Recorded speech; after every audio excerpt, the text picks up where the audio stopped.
What's up dudes? So, you've got some tight hamstrings. We all do, okay? So no matter what type of training that you do, whether it be field sports, whether it be in the gym, whether it be just running, and you're going to get hamstrings that are tight at some stage. Today, I'm going to show you a static mobilization exercise that you can do.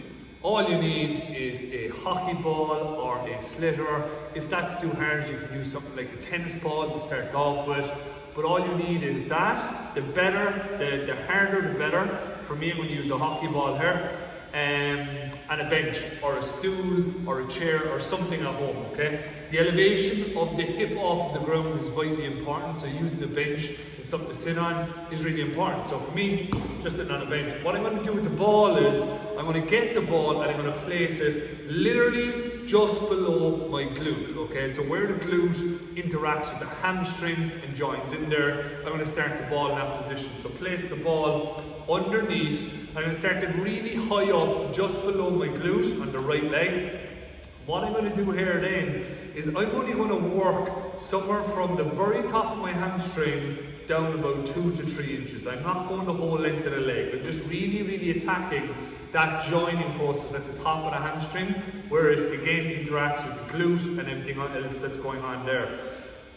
The ball at the moment is right in the middle of the leg on the hamstring, and what I'm going to do now is go over and back across the ball just to start off. So I can use my hands. It looks like you're doing absolutely nothing. Believe me guys, you're going to need to breathe on this, okay? So just breathing normally. It's going to be tough. I'll start off just with a bit of over and back horizontal movement. I can use my hands to do that.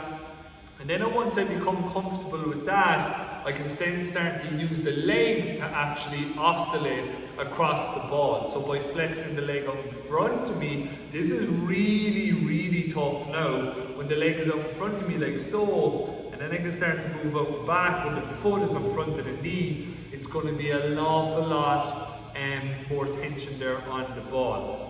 If you're feeling tension, if you're feeling a lot of pain, just lift yourself off slightly. But whatever you can tolerate is okay. You're not going to hurt yourself by doing this.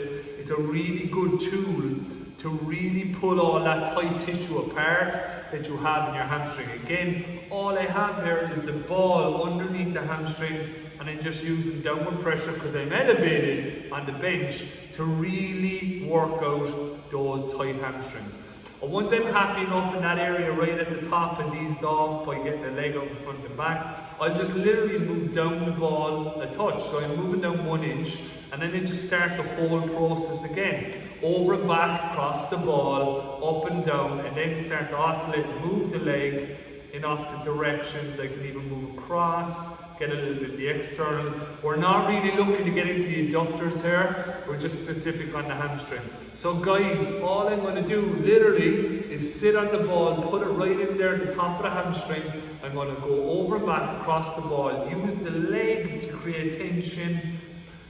If it's easing off, that means you're getting looser, you're pulling them tight tissues apart, your hamstrings are looser, reducing the risk of injury, and also you're recovering from your training in the right way. A huge and most beneficial tool for a lot of us now, especially in this current situation where we're sitting an awful lot more at home, we're not walking around the office, or we're not getting up as much.